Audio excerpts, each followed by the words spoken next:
भारत सहित समस्त विश्व में निवास करने वाले सभी माता पिताओं को श्री कल्कि का दिल से पैर छूकर प्रणाम, प्रेम व जय श्री महाकाल। जैसे हर धर्म में लिखा गया है माता पिता गुरु देवता, इसका अर्थ है कि हर मनुष्य के जीवन में पूजनीय स्थान पहले माता का, फिर पिता का और फिर गुरु का, तब जाकर उस परमेश्वर अल्लाह या गॉड का स्थान है। यानी पहला स्थान माता का, दूसरा स्थान पिता का, तीसरा स्थान गुरु का और अंत में चौथा स्थान उस परमेश्वर गॉड या अल्लाह को दिया गया है। यही हर धर्म में बताया गया है।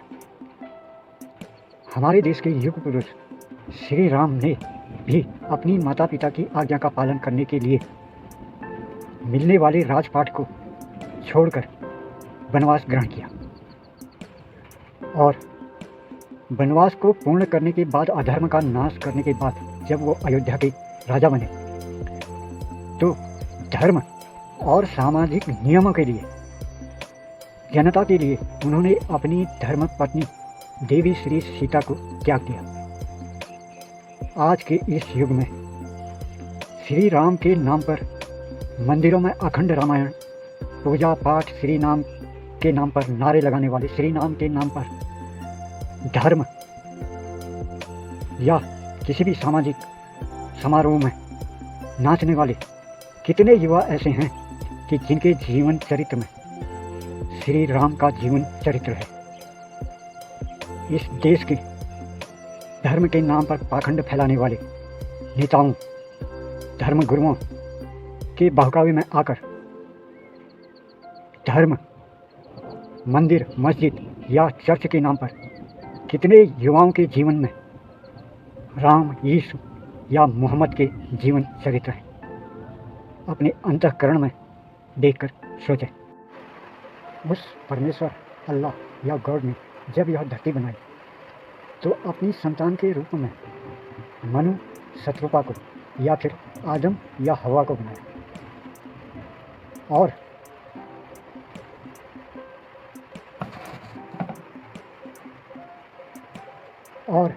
इसी पहले मानव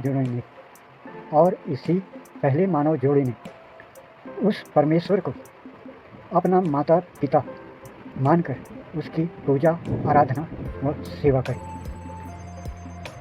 और फिर इन्हीं जोड़ों की संतानों ने, यानी कि मनु, शत्रुपा या दूसरे शब्दों में आदम और हवा की संतानों ने अपने जन्म देने वाले माता पिता को ईश्वर माना और उनकी सेवा, पूजा, आराधना करी। यही धरती में सतयुग में नियम बन गया। हर मनुष्य उस परमेश्वर का ध्यान और माता पिता की सेवा ही करता आया। इसी कारण उस युग में मानव दीर्घायु और सुखी था। पर जैसे जैसे युग बीतते गए, मानव में अन्य दुर्गुण का समावेश होता गया और फिर मानवों ने माता पिता की सेवा व पूजन छोड़कर अपने अपने मन से देवी देवता या भगवान बनाकर उनकी पूजा कर अहंकार में आकर खुद को धर्म पर चलने वाला और सदाचारी समझने लगा। उस परमेश्वर ने कई अवतार लिए, द्वापर युग, त्रेता युग और कलयुग में, और अंश अवतार लेकर मनुष्य को धर्म में चलने की राह और जीवन चरित्र बताया। पर मानव उसमें उनके बताए गए मार्ग में चलने के बजाय मानव ने इन्हीं अंश अवतारों के मंदिर, मस्जिद या चर्च बनाकर इन्हें पूजना शुरू कर दिया। यानी कि मंदिर बनाकर इन्हें पूजने लगा, कोई चर्च बनाकर इनकी प्रार्थना करने लगा, कोई मस्जिद बनाकर नमाज पढ़ने लगा। उन अंश अवतारों के धर्म मार्ग को अपने जीवन में न उतारकर उन्हें पूजना और धार्मिक किताबों को पढ़ना और मंदिरों मस्जिदों में बड़े बड़े लाउड स्पीकर लगाकर बड़ी बड़ी कथाएं रामायण आजान देना ही धर्म समझने लगा। यही इस कलयुग के अंत में चल रहा है। जिन माता पिता को उस परमेश्वर ने अपनी रूप में बनाया था, आज का युवा समाज उन्हें सिर्फ जन्म से जवानी तक पालन पोषण करने वाला एक नौकर समझने लगा है। अपने खून पसीने से सींचकर अपनी संतान को बड़ा करने वाले इन माता पिताओं से अहंकार और विनाशकाली विपरीत बुद्धि को चरितार्थ करते हुए आज के अधिकांश युवा कहते हैं, तुमने हमारे लिए क्या किया। जिन माता पिताओं ने खुद भूखा रहकर, खुद फटे पुराने वस्त्र पहनकर, खुद के शौकों को मारकर, खुद की बीमारी को भी नज़रअंदाज कर,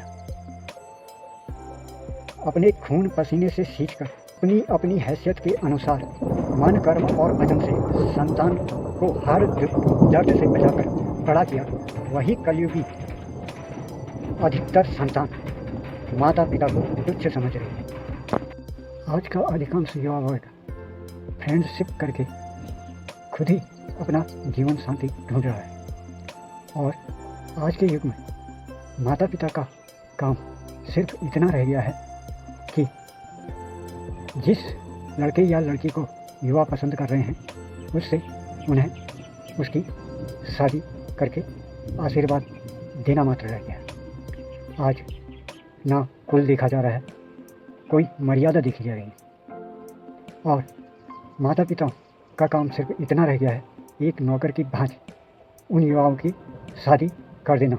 और आज का युवा शादी होते ही अपने माता पिता को छोड़कर बच्चों के भविष्य के नाम पर अपनी पत्नी को उठाकर प्रदेश में जहां वो रोजगार कर रहा है ले जा रहा है। और बूढ़े माता पिता घर में बेसहारा होकर अपने जीवन यापन के लिए उन्हें संघर्ष करना पड़ रहा है।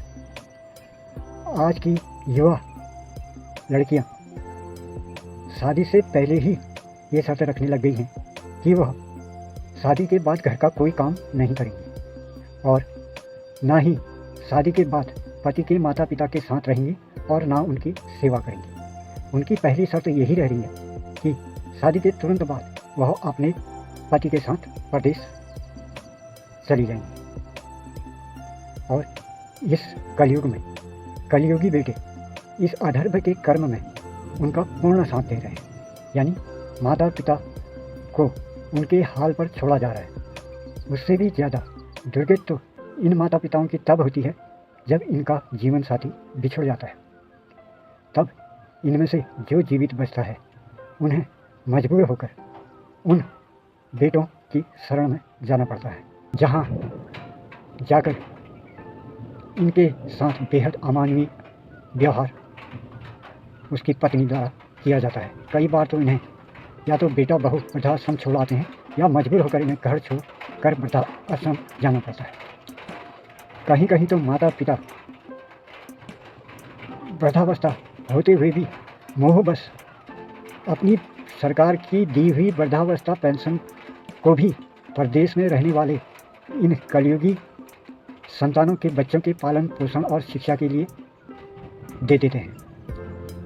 ये सोचते हैं कि जब वह पूर्ण वृद्ध हो जाएंगे, यानी कि जब उनमें अपना काम करने की कोई भी सामर्थ्य नहीं रह जाएगी, तब यह इनका सहारा बनेंगे। पर जब उनका यह समय आता है तब उन्हें होश आता है कि यह सब सोचना एक मृग तृष्णा थी। धरती का एक नियम है, आप जैसा भी कर्म यहाँ बोएंगे या करेंगे वो लौट कर घूम कर आप ही के पास आना है। आज के युवाओं को याद रखना है कि आप जो भी माता पिता के साथ कर रहे हैं वो आपकी संतान को एक न एक दिन आपके साथ भी करना है। आज जैसे आपने अपने माता पिता को मजबूर कर दिया है, कल ऐसा ही आपकी संतान भी आपके साथ करेगी। और वैसे भी धरती पर पाप कर्मों के विनाश का थोड़ा समय बचा था। सन 2047 में इस धरती में कलयुग का अंत तो होना ही है, साथ ही अधर्म के कर्म पर चलने वालों मनुष्य का भी अंत हो जाएगा और धर्म में चलने वाले मनुष्यों को इस प्रलय से बचकर अपने वंश सहित उस परमपिता परमेश्वर के राज्य सतयुग में जीवित प्रवेश मिलेगा। अतः सारे युवाओं से हमारा नम्र निवेदन है कि अपनी संतान को अच्छी शिक्षा अवश्य दिलवाएं, अपने संतान का पालन पोषण अच्छे ढंग से अवश्य करें, पर उनके भविष्य के नाम पर अपने माता पिता को न त्यागें। जिस तरह आप अपनी संतान अपनी पत्नी का पालन पोषण करते हैं, उसी तरह अपनी कमाई के हिस्से से उन वृद्ध माता पिताओं का भी पालन पोषण करें जिन्होंने आपको बचपन से बड़ा होने तक अपने खून पसीने से सीखा है। इसी धर्म के फलस्वरूप आप अपने वंश सहित उस परमेश्वर के राज्य सतयुग में जीवित प्रवेश कर पाएंगे। हमारी बातों को ध्यान से सुने और अपने जीवन चरित्र में उतारें, ताकि आप और आपका वंश उस परमपिता परमेश्वर के राज्य सतयुग में इस प्रलय के बाद जीवित प्रवेश कर पाए। धन्यवाद। जय भारत, जय विश्व। हरिओम तत्सत।